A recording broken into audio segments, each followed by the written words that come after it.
আমি আগেই বলেছিলাম ডক্টর ইউনূস যখন জাতিসংঘে গিয়ে নরেন্দ্র মোদী এবং ভারতের বিরুদ্ধে বিভিন্ন ধরনের অভিযোগ করেছিল, তখন আমি বলেছি ভারত কিছুদিনের মধ্যে বড় বড় কিছু অ্যাকশন নেবে এবং ভারত এখন আর চুপ করে বসে থাকবে না।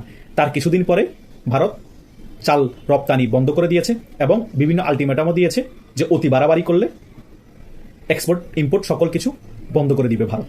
এবং গতকালকেই বিভিন্ন সোর্সের মাধ্যমে তথ্য পেয়েছি, ভারতের যে পররাষ্ট্রমন্ত্রী আছে জয়শঙ্কর, তিনি ক্লিয়ারলি বলেছেন শেখ হাসিনার রাজকীয় স্বদেশ প্রত্যাবর্তনের প্রস্তুতি চলছে। দর্শক, আমাদের প্রধান উপদেষ্টা প্রফেসর ইউনূস তার দল নিয়ে জাতিসংঘ অধিবেশনে যোগদানের উদ্দেশ্যে গিয়েছিলেন, তিনি আবার ফিরেও এসেছেন।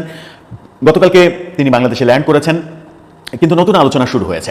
সার্জিসকে দেখা যাচ্ছে তাই পূজা দেখতে গিয়ে বিভিন্ন গ্রামীণ পূজা মণ্ডপে এই বিষয়ে কথা বলছেন যে নির্বাচন কমিশন শাপলা তাদেরকে না দেওয়ার বিষয়ে কোনো যুক্তিসঙ্গত কারণ দেখাতে পারেনি। যুক্তিসঙ্গত কারণ অবশ্যই দেখাতে হবে, মানে এক রকমের বোঝেন তো, মানে এই দুর্দিনে ভীত সন্ত্রস্ত এবং এই ভয়াবহ মববাজ তরুণদের দেখে কিছুটা বিব্রত হিন্দু সম্প্রদায়ের গ্রামের মানুষদের সামনে গলা ফুলিয়ে তিনি মাঝে মাঝে শাপলা চাইছেন বটে। সাইদাবাদের দিকে যারা যান ওই পথে তারা নিশ্চয়ই দেখছেন যখন জ্যাম থাকে গাড়ির, একটা লোক হাতের মধ্যে গু নিয়ে গাড়ির সামনে এসে দাঁড়ায়, দামি গাড়ি প্রাইভেট কারগুলোর সামনে দাঁড়ায়, বলে যে গ্লাসের মধ্যে লাগায় দুমু টাকা দে, লাগায় দুমু টাকা দে বলে চিৎকার করতে থাকে এবং গুটা একদম কাছে নিয়ে যায়। আর আপনি গ্লাসের ভিতরে বসা, মনে করেন যে পাশে আপনার বউ বসে রয়েছে বা বান্ধবী বসে রয়েছে বা আত্মীয় স্বজন বন্ধু বান্ধব কেউ, আপনার কি অবস্থা? আপনার মুখের সামনে গু নিয়ে দাঁড়ায় রয়েছে, বলে টাকা দে।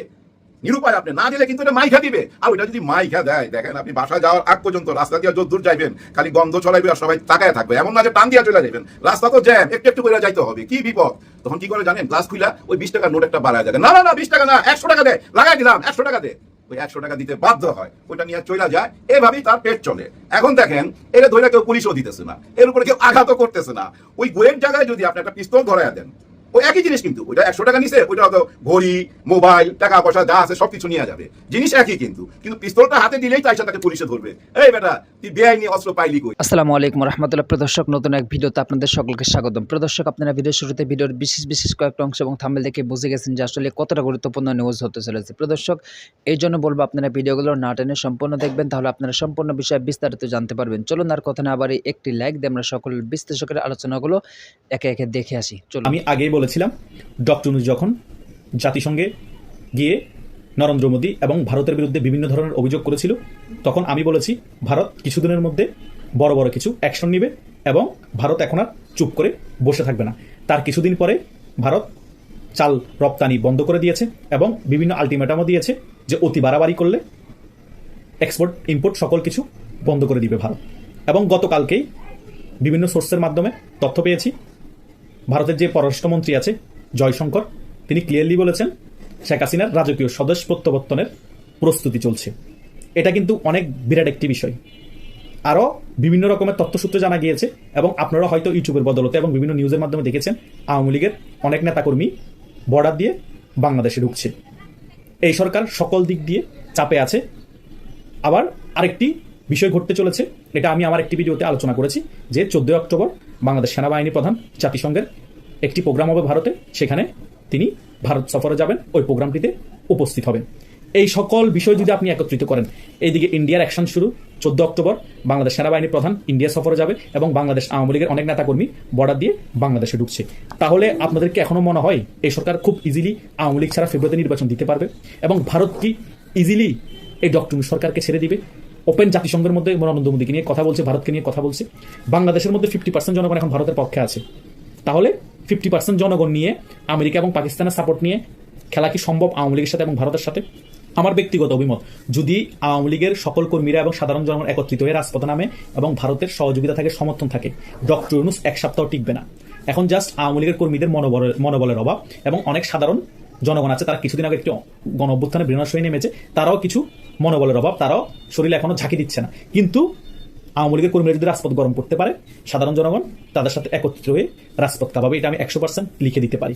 আর কিছুদিনের মধ্যে হয়তো এক্সপোর্ট ইম্পোর্ট বন্ধ করে দিবে ভারত, আর অনেক কিছু আমদানি বন্ধ করে দিবে। তখন অর্থনৈতিকভাবে আরও বেশি পঙ্গু হয়ে যাবে বাংলাদেশ এবং ডক্টর ইউনূস সরকার, তখন তারা পায়ে ধরা বাকি পড়বে ভারতের।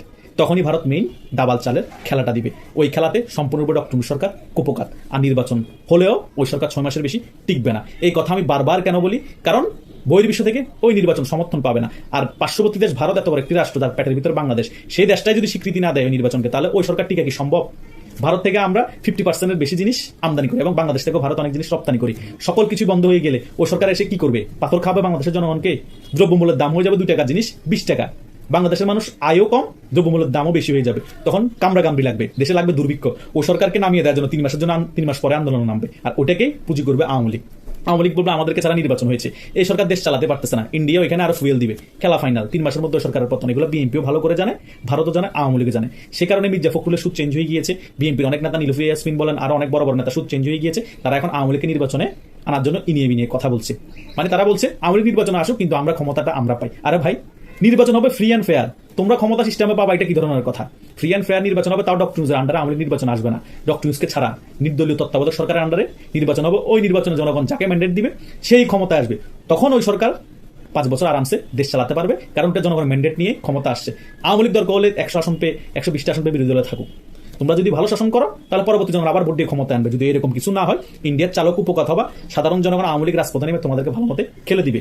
এটা 100% হবে। এটা থেকে কেউ তোমাদেরকে রক্ষা করতে পারবে না। প্রধান উপদেষ্টা প্রফেসর ইউনূসের সাম্প্রতিক আমেরিকা সফরে একটি সাক্ষাৎকার এবং সেখানে তার বিভিন্ন মন্তব্য এবং বিভিন্ন সময়ে বিভিন্ন মন্তব্য বিভ্রান্তি ছড়াচ্ছে, এটা বলার চেষ্টা করছে ডয়েচে ভেলে। জার্মান গণমাধ্যম ডয়েচে ভেলে একটি রিপোর্ট করেছে, তাদের শিরোনাম করেছে সেটা হচ্ছে যে প্রধান উপদেষ্টার কথাই যত বিভ্রান্তি, অর্থাৎ কত বিভ্রান্তি ছড়াচ্ছে প্রধান উপদেষ্টার বিভিন্ন মন্তব্য, সেটাই তারা তুলে এনেছে। সেখানে তারা বলছে যে ডিজিটাল গণমাধ্যম জেটেওকে দেয়া সাক্ষাৎকারে নির্বাচন, আওয়ামী লীগ সহ কয়েকটি বিষয়ে প্রধান উপদেষ্টা ডক্টর মোহাম্মদ ইউনূসের বক্তব্য বাংলাদেশের রাজনৈতিক নেতাদের মধ্যে মিশ্র প্রতিক্রিয়ার সৃষ্টি করেছে। কেউ ভাবছে ঠিকই আছে, কেউ ভাবছে না, এটা চরম ভুল, চরম ধরনের বিভ্রান্তি ছড়াচ্ছে। সেখানে বলা হচ্ছে যে কোন কোন রাজনৈতিক নেতা প্রধান উপদেষ্টার বক্তব্যে বিভ্রান্তি সৃষ্টি হচ্ছে বলে মনে করছেন। নিউ ইয়র্কে জাতিসংঘের সাধারণ অধিবেশনে যোগ দিতে গিয়ে সাইডলাইনে প্রধান উপদেষ্টা জেটিওর মেহেদী হাসানকে দীর্ঘ সাক্ষাৎকার দিয়েছেন। সাক্ষাৎকারের কিছু অংশ নিয়ে সমালোচনা শুরু হলে আইন উপদেষ্টা ডক্টর আসিফ নজরুল এবং প্রধান উপদেষ্টার প্রেস সেক্রেটারি শফিকুল আলম সেসবের ব্যাখ্যা দেওয়ার চেষ্টা করেছেন, কিন্তু ইতিমধ্যে দেশে ফিরলেও প্রধান উপদেষ্টা সেসবের কোনো ব্যাখ্যা এখন পর্যন্ত দেননি। তার তরফ থেকে কোনো ব্যাখ্যা পাওয়া যায়নি। প্রধান উপদেষ্টার যে দুটি বক্তব্য সব থেকে বেশি আলোচনার জন্ম দিয়েছে তা হলো নির্বাচন ও আওয়ামী লীগের ফেরা প্রসঙ্গে। তাকে প্রশ্ন করা হয়েছিল, নেপালে যেখানে এই বছর কিছুদিন আগে সরকার ক্ষমতাচ্যুত হয়েছে, সেখানকার অন্তর্বর্তী নেতা মাত্র 6 মাসের মধ্যে নির্বাচন আয়োজনের প্রতিশ্রুতি দিয়েছেন, বাংলাদেশে একটি নির্বাচনের জন্য কেন 18 মাস সময় লাগবে তাহলে? এর জবাবে প্রধান উপদেষ্টা বলেছিলেন, অবশ্যই আপনি বললেন মানুষ বলছে অনেক সময় লাগছে, কিন্তু মানুষ তো এমনও বলছে যারা বলছে 5 বছর থাকুন, 10 বছর থাকুন, 50 বছর থাকুন। সুতরাং মানুষ সব ধরনের কথাই বলছে, আপনি থাকুন, নির্বাচন কেন, কার নির্বাচন দরকার, আওয়ামী লীগকে নিয়ে এই ব্যাপারগুলোও মানুষ বলছে, অর্থাৎ আপনি থাকুন, নির্বাচন কি দরকার, কিসের নির্বাচন, এই কথাগুলোও মানুষ বলছে। তিনি এটাই বলছেন। আওয়ামী লীগকে নিয়ে প্রশ্নের জবাবে তিনি বলেছেন যে আওয়ামী লীগের নিবন্ধন বাতিল হয়নি, কার্যক্রম স্থগিত হয়েছে, তারা নির্বাচনে অংশ নিতে পারবে না, সেটা নির্বাচন কমিশনের সিদ্ধান্ত। তবে আওয়ামী লীগের কার্যক্রমের স্থগিতাদেশ তিনি তুলে নিতে পারেন কিনা জানতে চাইলে প্রধান উপদেষ্টা বলেছেন স্থগিতের আদেশ তুলে নেওয়ার বিষয়টি একটি সম্ভাবনা, অর্থাৎ সেখানে সম্ভাবনা রয়েছে। কিন্তু আসিফ নজরুল বলেছেন যে কোনো ধরনের কোনো সম্ভাবনা নেই। প্রধান উপদেষ্টা বলছেন যে কোনো সম্ভাবনা রয়েছে, আসিফ নজরুল বলছেন কোনো সম্ভাবনা নেই, অর্থাৎ প্রধান উপদেষ্টার কথাকে একেবারে উল্টা দিয়েছেন তিনি। আবার প্রেস সেক্রেটারি বলছেন যে এ ধরনের কোনো মন্তব্যই প্রধান উপদেষ্টা করেননি। এই ব্যাপারটা আসিফ নজরুল বলছে প্রধান উপদেষ্টা ওই সাক্ষাৎকারে কোন পর্যায়ে কোন প্রেক্ষাপটে কি কথা বলেছেন তার চেয়ে প্রধান উপদেষ্টা জাতিসংঘের সাধারণ পরিষদে বক্তৃতায় আগামী বছরের ফেব্রুয়ারির প্রথমার্ধে যে বাংলাদেশের জাতীয় নির্বাচনের কথা বলেছেন তার উপরে আস্থা রাখতে চান বিএনপি নেতা সৈয়দ ইমরান সালে প্রিন্স। প্রধান উপদেষ্টার এই সাক্ষাৎকারের নানা দিক নিয়ে ডয়েচে ভেলে কথা বলেছে বিএনপির যুগ্ম মহাসচিব সৈয়দ ইমরান সালে প্রিন্স, জামাতের সেক্রেটারি জেনারেল এহসানুল মাহবুব জুবায়ের, এনসিপির যুগ্ম সদস্য সচিব আলাউদ্দিন মাহমুদ এবং সিপিপির সাধারণ সম্পাদক রুহিন হোসেন প্রিন্সের সঙ্গে। সেখানে বিএনপি, জামাত এবং এনসিপি নেতারা প্রায় একই সুরে কথা বলেছেন। তারা বলেছেন যে তিনি কোন প্রেক্ষাপটে কি ভাবে কথা বলেছেন সেটা মানে পর্যালোচনা না করে শুধুমাত্র একটা শিরোনাম নিয়ে 2টা লাইন নিয়ে যদি আলোচনা করা হয় তাহলে ভিন্নভাবে ব্যাখ্যা করার অপশন তৈরি হবে। আদতে প্রধান উপদেষ্টা কোনোভাবেই আওয়ামী লীগকে ফিরিয়ে আনার কিংবা আওয়ামী লীগের নিষেধাজ্ঞা তুলে নেওয়ার এই কথা যেমন বলেননি, তেমনি তিনি 50 বছর ক্ষমতায় থাকতে চান কিংবা 5 বছর 10 বছর ক্ষমতায় থাকতে চান, সেই উদ্দেশ্যে সেটা মিন করে তিনি এই কথা বলেননি। এই মন্তব্য করেছেন বিএনপির নেতা, জামাত নেতা এবং এনসিপি নেতা, 3জন একই সুরে এই বক্তব্য দিয়েছেন। এই তিনজন যখন একই সুরে এই বক্তব্য দিচ্ছেন তখন যেটা আমরা দেখতে পাচ্ছি সেটা হচ্ছে যে সিপিবির সাধারণ সম্পাদক রুহিন হোসেন প্রিন্স তিনি ব্যতিক্রম বক্তব্য দিচ্ছেন। রুহিন হোসেন প্রিন্স বলছেন উনি এক এক সময় এক এক কথা বলেন এবং বিদেশের মাটিতে বলেন, দেশের মাটিতে বলেন না, বিদেশের মাটিতে এক এক সময় এক এক কথা বলেন এবং বিভ্রান্তি ছড়ান। আমরা গণতন্ত্রের পথে যে যাত্রা শুরু করেছি সেই যাত্রাকে তিনি প্রশ্নবিদ্ধ করেন। উনি বাংলাদেশে যা বলেন মানুষ সেটা বিশ্বাস করে না, সেইখান থেকেই ওনার ফিরে আসা দরকার বলে আমি মনে করি। অর্থাৎ বাংলাদেশের মানুষের আস্থার জায়গায় তার কথা আর নেই, তিনি যে কথা বলেন বাংলাদেশের মানুষ বিশ্বাস করে না, এটা সিপিবির নেতা রুহিন হোসেন প্রিন্স তিনি বলছেন।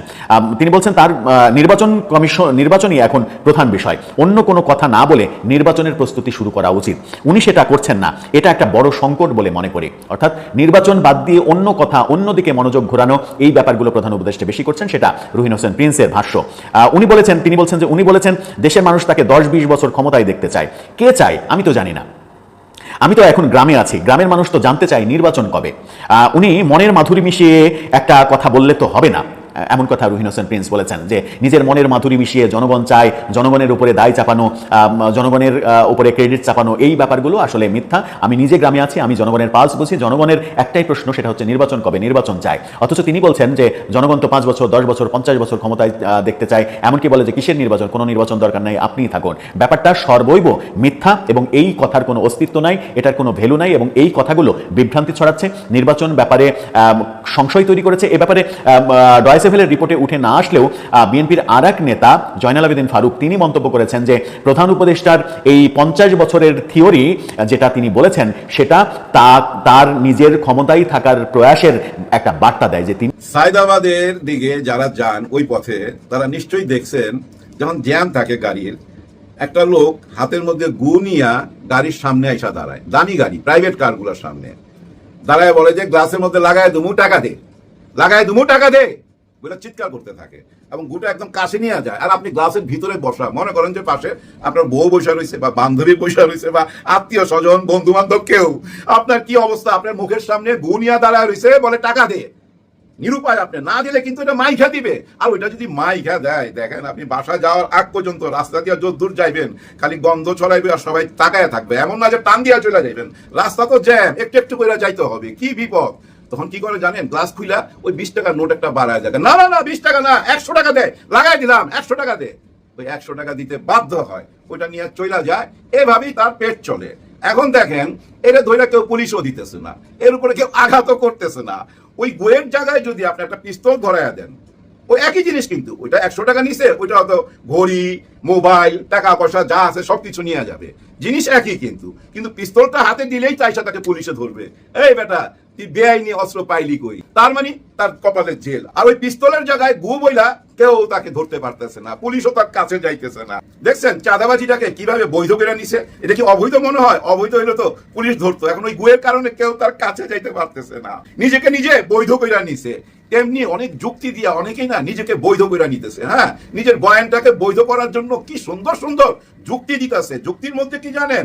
বলতেছে একজন মানুষ ব্যাংক ডাকাতি করলো, ইন্স্যুরেন্স কোম্পানি থেকে হাজার হাজার কোটি টাকা লুইটা নিল, একজন মানুষ হাউজিং ব্যবসার নামে হাজার হাজার কোটি টাকা লোপাট করলো, একজন মানুষ রাজশাহীতে যায় 13,000 কোটি টাকার সম্পদ আত্মসাৎ করলো।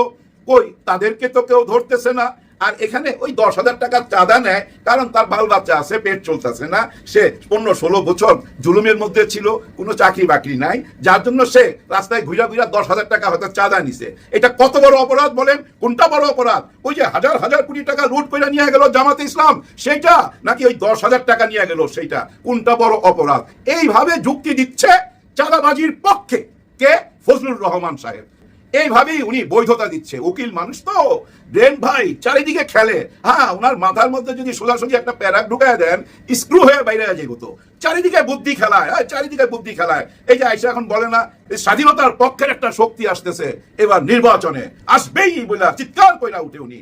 আর ওই স্বাধীনতার পক্ষের কোন ইঙ্গিত দেয় উনি জানেন? এটা ইঙ্গিত দেয় আওয়ামী লীগের। মুখ ফুইটা বলে না, আওয়ামী লীগের প্রতি ওনার ভালোবাসা আছে, কিন্তু এটা মুখ ফুইটা বলতে পারে না, কারণ 5ই আগস্টের পরে একটু সিচুয়েশনটা অন্যরকম না। কিন্তু ইনায়া বিনায়া কিন্তু ওই একই কথা বলে। করে স্বাধীনতার পক্ষের একটা শক্তি আসবেই এই দেশে। আপনি পারবেন ভাই, হ্যাঁ আপনি পারবেন। আপনি যেভাবে বৈধতা দিয়ে দিলেন 10,000 টাকার চাঁদাবাজির, এই কথাটা আপনি এই প্রথম না, কিন্তু অনেক আগেও একবার বলছিলেন। আজকে আবার লাল শার্ট পরে বলছেন। এই লাল শার্ট কিসের প্রতীক জানেন? আপনার মনের মধ্যে একটা আনন্দের ঢেউ খেলতেছে, আবেগের ফ্যাক্টরি চালু হয়ে গেছে আপনার ভিতরে। আপনি নিশ্চয়ই আবার কোনো গ্রিন সিগন্যাল পাইছেন। হ্যাঁ, ওই গ্রিন সিগন্যাল না পাইলে এইভাবে চাঁদাবাজিকে বৈধতা দিতেন না। আপনি নিজেও জানেন না কোন কথাটা আপনার নিজের জন্য লজ্জার, এটা আপনি নিজেও জানেন না। কোন কথাটা আপনার দলের জন্য লজ্জার, আপনি নিজেও জানেন না। কোন কথাটা তারেক রহমান সাহেবের জন্য লজ্জার, নিশ্চয়ই আপনি জানেন না। আপনার ওই আইকিউটা নাই। বর্তমান এই জেনারেশনকে আপনি বুঝতেই পারতেছেন না। বুঝবেন কেমনে? যেভাবে আপনি বান্দির পুত, ফকিন্নির পুত, রাজাকারের পুত বইলা বেড়ান বিভিন্ন চ্যানেলে ঘুরা, আপনি তো বুঝতেই পারতেছেন আপনার ডিমান্ড। হ্যাঁ, দেশে কত ডিমান্ড। আপনি জোর গলায় বলেন সিলেটে যাই আমি নির্বাচন করুন, ডাক্তার শফিকুর রহমান যেখানে দাঁড়াবে তার জায়গায় আমি যা দাঁড়াবো, তার সঙ্গে লড়াই করুন, আমি দেখাই দেবো বীর মুক্তিযোদ্ধা। এবং আপনি চান বিদেশে যত ভোটার আছে সব ভোট আপনাকে দিবে, ওনারা আপনার দিকে তাকায় আছে। হ্যাঁ, আপনার দিকে তাকায় আছে, আপনাদেরকে ভোট দিবে। ভাই ব্রাদার যারা বিদেশে আছেন, আমাদের প্রবাসী ভাই বোনেরা, আপনাদের জন্য বিরাট সুখবর নিশ্চয়ই আপনারা পেয়ে গেছেন। তারপর আমার মুখ থেকে শুনেন, নির্বাচন কমিশনার বলছে আপনারা প্রবাসীরা প্রত্যেকেই ভোট দিতে পারবেন। প্রবাসে আমাদের 2 কোটি ভাই বোন বসবাস করে, এরকম একটা কথা আমি শুনছিলাম, সঠিক জানি না, ধৈর্য নেই। এর মধ্যে 1 কোটি ভোটার আছে, এটা ধৈর্য নিলাম। আপনারা যদি সঠিক কেউ কিছু জানেন আমাকে একটু মন্তব্য করে জানাবেন, নেক্সট ভিডিওতে আমি ক্লিয়ার করুম। এই যে 1 কোটি ভোটার ধৈর্য নিলাম, কিন্তু 1 কোটি ভোটার তাকে ভোট দিবে বলেন তো আপনারা? নিশ্চয়ই ওনাদের জন্য যারা লড়াই করছে। হ্যাঁ, এই ভোটের জন্য লড়াই করতে হয়েছে, এই অধিকার আদায় করে দিল কে? জামাতে ইসলাম। হ্যাঁ, জামাতে ইসলাম এর জন্য বিরাট বড় ফাইট দিছে। শুধু ফাইট দেয় না ভাই, একটা সুন্দর পরিকল্পনা কইরা এই সরকারকে বুঝাইতে সক্ষম হয়েছে। সরকার বলতে এই নির্বাচন কমিশনারকে বুঝাইতে সক্ষম হয়েছে, এই পদ্ধতিতে যদি নির্বাচনটা করেন তাহলে আমরা বিদেশি ভোটগুলা নিতে পারি। ভাই ব্রাদার, বিদেশিরা তো আর বাংলাদেশে এসে ভোট দিবে না, দরকার কি? ওইখানে বৈশাখী ভোট দিতে পারবে, কোন অ্যাপস এর মাধ্যমে কোন সিস্টেমে ভোট দিবে, সবকিছুর একটা রোড ম্যাপ জামাতে ইসলাম এই নির্বাচন কমিশনারকে দিছে এবং সেটা গ্রহণযোগ্যতা পাওয়া গেছে। আপনারা ভোট দিতে পারবেন। হাতি কাদায় পড়লে যে ব্যাঙেও লাথি মারে, তার এক ভয়াবহ অভিজ্ঞতার মধ্য দিয়ে যাচ্ছে বাংলাদেশের রাজনৈতিক দল, তরুণদের দল, জাতীয় নাগরিক পার্টি, এনসিপির নেতৃবৃন্দ। নির্বাচন কমিশন, যেই নির্বাচন কমিশনকে তারাই নিজ হাতে গত নভেম্বরে 2024-এর নভেম্বরে তাদের বিপ্লবের পর তাদের দাবির মুখে পুনর্গঠন করেছিল। এই হচ্ছে সেই নির্বাচন কমিশন, যেই নির্বাচন কমিশনকে এনসিপি তার মহা রমরমার সময়ে, মানে এই মে জুন মাসেও এক্ষুনি পুনর্গঠন করতে হবে। নভেম্বরে গঠিত নির্বাচন কমিশন মে মাসে এসে আর ভালো লাগছে না, এই দাবি তুলে আগারগাঁওয়ের সামনে ব্যানার নিয়ে দাঁড়িয়ে পড়েছিল, কয়েকদিন ব্যাপী বিক্ষোভ করেছিল। এবং তখন জাতীয় নাগরিক পার্টি আর এনসিপির নামে যেহেতু বাঘে গরুতে প্রায় এক ঘাটে জল খেত, কাজেই সে সময় এনসিপি গিয়ে নির্বাচন কমিশন পুনর্গঠন করতে হবে, প্রধান নির্বাচন কমিশনারকে বাদ দিয়ে দিতে হবে, এই দাবি নিয়ে যখন নির্বাচন কমিশনের সামনে দাঁড়ালো, তখন কয়েকদিন প্রধান নির্বাচন কমিশনার নাসির উদ্দিন অফিসে যাওয়ার, অর্থাৎ নির্বাচন কমিশন কার্যালয়ে যাওয়ার সাহস পর্যন্ত করেন নাই। সেই দলের সাথে এখন এই নির্বাচন কমিশন চরম এক রকমের বেয়াদবি করছে। সেই দলের দাবি অনুযায়ী নির্বাচনী প্রতীকটুকু দিতেও এখন নির্বাচন কমিশন রাজি হচ্ছে না।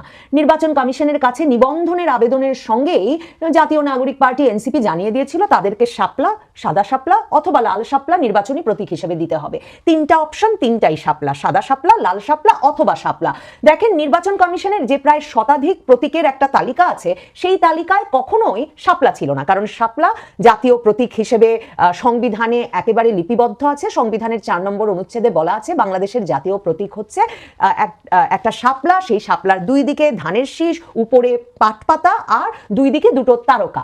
এই প্রতীকটির মূল বিষয় যেহেতু শাপলা, জাতীয় ফুল শাপলা, কাজে একে নির্বাচন কমিশন কখনোই নির্বাচনী প্রতীক হিসেবে দিতে রাজি হবে না। তা নিয়ে এনসিপি এই প্রতীক চেয়ে ফেলার পর থেকেই আলাপ ছিল, কারণ এর আগে নাগরিক ঐক্যের নেতা মাহমুদুর রহমান মান্না, তার তো একটা দল আছে নাগরিক ঐক্য, সেই দলের নাম, সেই মাহমুদুর রহমান মান্নার দলও কিন্তু চেয়েছিল শাপলা তাদের নির্বাচনী প্রতীক হিসেবে, কিন্তু নির্বাচন কমিশন তাতে কর্ণপাত করেন নাই। শেখ হাসিনা সরকার পতনের পর যখন মাহমুদুর রহমান মান্নার দলটা নিবন্ধন পেয়েছে, তখন মাহমুদুর রহমান মান্নার দল নাগরিক ঐক্যকে নির্বাচন কমিশন কেটলি হাতে ধরিয়ে দিয়েছে। এখন সার্জিস হাসনাতের দলকে নির্বাচন কমিশন রীতিমতো থালা, বাটি, কাপ, পিরিচ এসব হাতে ধরিয়ে দিচ্ছে। নির্বাচন কমিশন যে এই সাহস করবে যে জাতীয় নাগরিক পার্টির হাতে থালা বাটি ধরিয়ে দেওয়ার এই ধৃষ্টতা দেখাবে, সেটা কল্পনাও করে নাই জাতীয় নাগরিক পার্টির নেতৃবৃন্দ।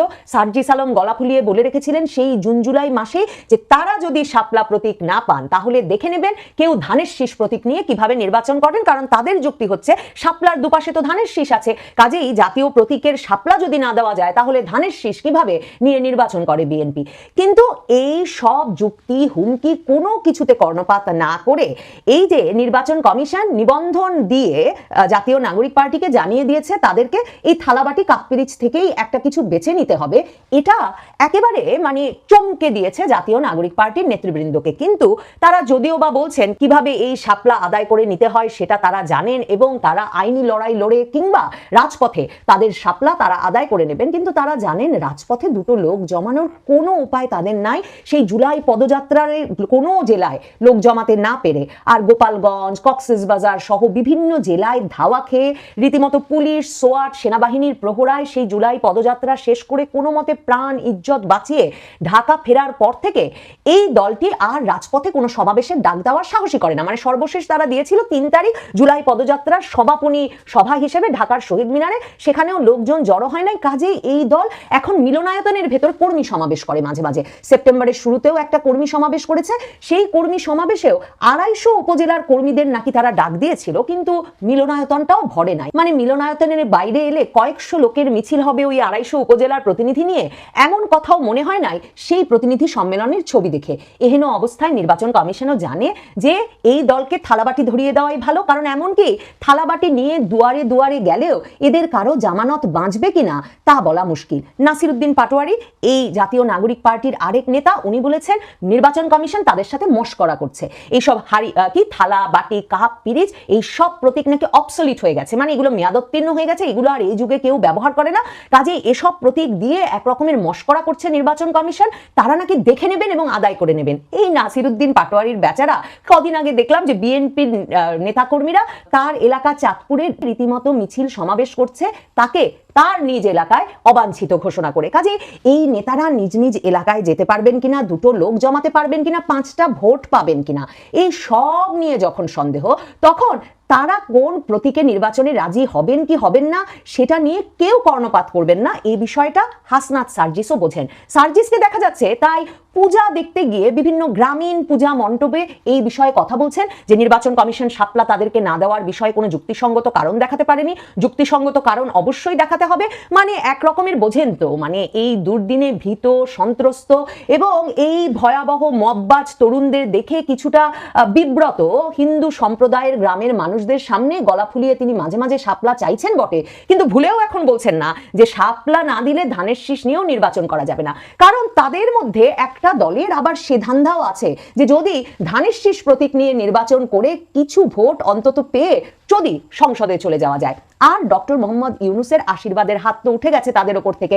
একদিকে যেমন আক্তার হোসেনকে নিয়ে গিয়ে নিউ ইয়র্কে ডিম খাইয়েছেন তিনি, এবং সেই আক্তার হোসেন ডিম খাওয়ার পরেও সেই নিউ ইয়র্কে বা যুক্তরাষ্ট্রে যেখানে বিপুল সংখ্যক প্রবাসী বাংলাদেশির বাস, সেখানে আক্তার হোসেন বা এই যারা তাসনিম যারা তাদের কারো জন্যই এনসিপির এমন কোনো সমর্থক গোষ্ঠীকে কোনো আয়োজন করতে দেখা যায়নি বা তাদের সমর্থনে যুক্ত হয়ে পড়তে বা তাদের সমর্থনে জড়ো হতে দেখা যায়নি, যা দেখে বোঝা যাবে যে দেশে হয়তো জাতীয় নাগরিক পার্টির দিন রমরমা শেষ হয়েছে, কিন্তু বিদেশে তাদের সমর্থন আছে। আর জামায়াতে ইসলামী নেতা সৈয়দ মোহাম্মদ তাহের বিরাট সমাবেশ করেছেন, বিরাট সম্বর্ধনা, হাজার হাজার লোকের বিরাট সম্বর্ধনা আয়োজিত হয়েছিল তার জন্য নিউ ইয়র্কে। এই জাতীয় নাগরিক পার্টির পেছনে, হাসনাত আব্দুল্লাহর পেছনে বরাবর কিন্তু মূল শক্তি হিসেবে রাজপথে দাঁড়িয়ে গিয়েছিল জামায়াতে ইসলামী। এখন দেখেন এই জাতীয় নাগরিক পার্টির শুধু তো শাপলার আবদার না, আরো অনেক অনেক আবদার আছে। তাদের আবদার আছে সংবিধান বাতিল করে দিতে হবে, তাদের আবদার আছে জুলাই সনদকে সংবিধানের উপরে স্থান দিতে হবে, তাদের আবদার আছে সংবিধান প্রণয়নের জন্য গণপরিষদ নির্বাচন করতে হবে। প্রদর্শক আপনারা একে একে সকল বিশ্লেষকের বক্তব্যগুলো শুনলেন, অবশ্যই আপনারা বুঝতে পারছেন যে আসলে কতটা গুরুত্বপূর্ণ নিউজ। প্রদর্শক যেহেতু আপনারা সম্পূর্ণ ভিডিও দেখে ফেলেছেন, অবশ্যই কিন্তু আপনারা বিষয়টি জানতে পেরেছেন। যদি আপনাদের কিছু বলার থাকে অবশ্যই কমেন্ট বক্সে জানিয়ে দেবেন। আরও এরকম নিত্য নতুন আপডেট নিউজ পেতে আমাদের নিউজ চ্যানেল একাশি এই চ্যানেলটি সাবস্ক্রাইব করে পাশে থাকবেন। ধন্যবাদ।